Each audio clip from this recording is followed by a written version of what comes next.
New York City has and will continue to do our part to manage this humanitarian crisis. But we cannot bear the cost of reckless political ploys from the state of Texas alone. Today, our administration filed a lawsuit against 17 companies that have taken part in Texas Governor Greg Abbott's scheme to transport tens of thousands of migrants to New York City.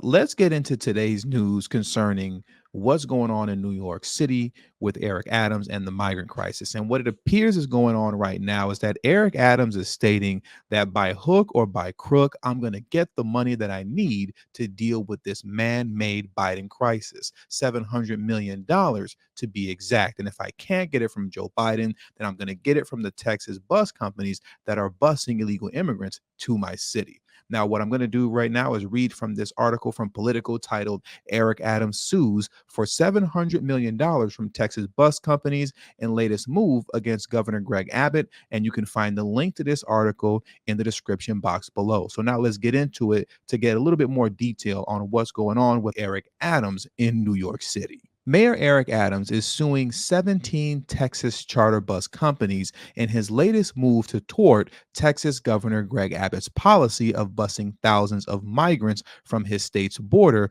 to New York City. The lawsuit seeks $708 million to cover the cost of caring for migrants transported to the city, the mayor said. New York City has and will always do our part to manage this humanitarian crisis, but we can't bear the cost of reckless political ploys from the state of Texas alone, Adams said in a video accompanying the announcement.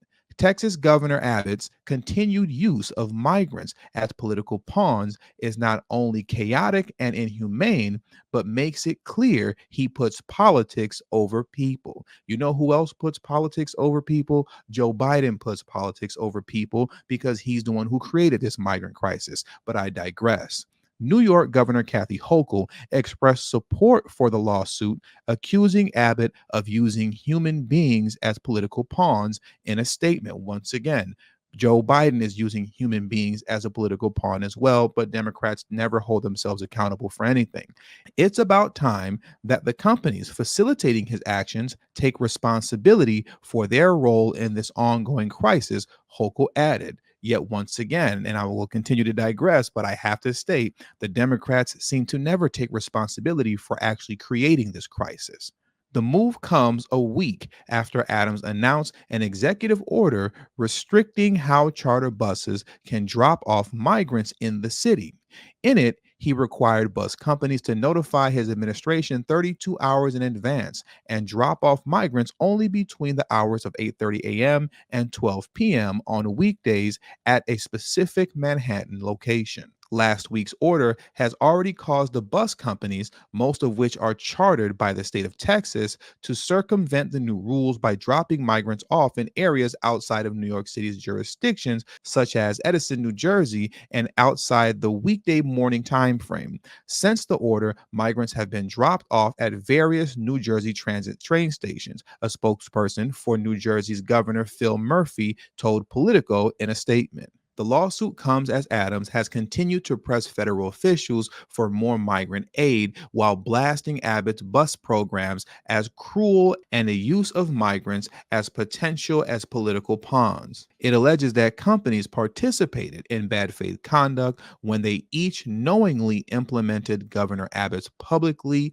articulated plan without any regard for the individuals they were transporting or an effort to help manage the humanitarian crisis, according to Adams' announcement. Now, I want to stop right there, and I want to go back to what he was saying as it states here, where it says, without regard for the individuals they are transporting. These individuals who are so-called migrants, many of whom crossed the border illegally, they made a conscious choice to trek to the U.S. border.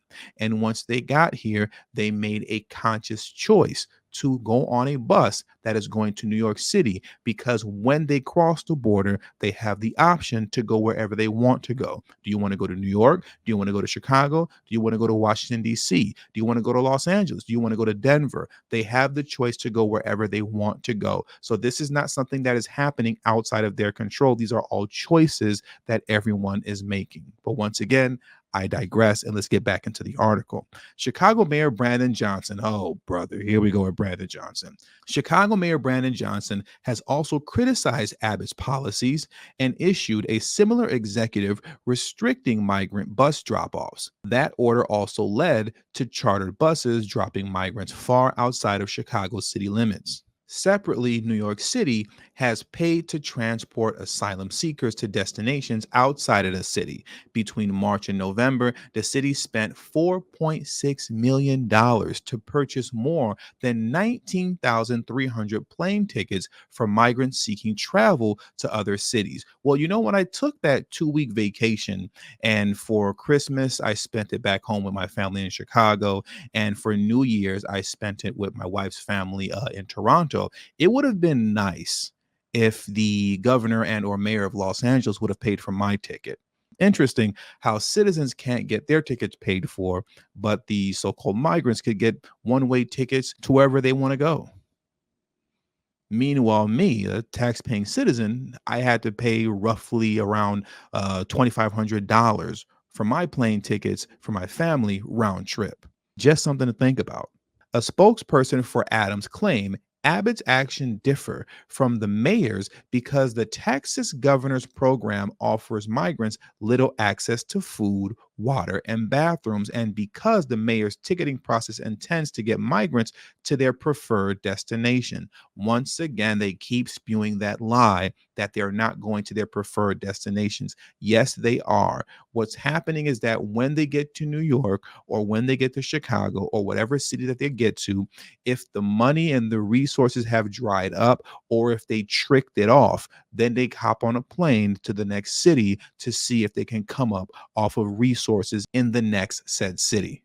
And with that being said, look at how they tell on themselves in the very last sentence. And the very last sentence of this article reads, the governments of both Texas and New York City say the migrants are traveling willingly. But here's the thing, we all knew that already. Everyone knew that because the migrants have said that themselves. If some of you were to take the time to go on Twitter and find the independent journalists, to which there are many who camp out at the border daily, recording, filming, and interviewing migrants and getting breaking news on what's happening real time at the border, every time they interview the so-called migrants at the border, they are very consciously aware of what they're doing, and they know exactly and precisely where they want to go. All the traveling, we'll say traveling in air quotes, right? That's going on is happening willingly. No one is being forced to do anything. And it's all for free. Yeah, you and me, well, we have to pay for our own plane and bus tickets.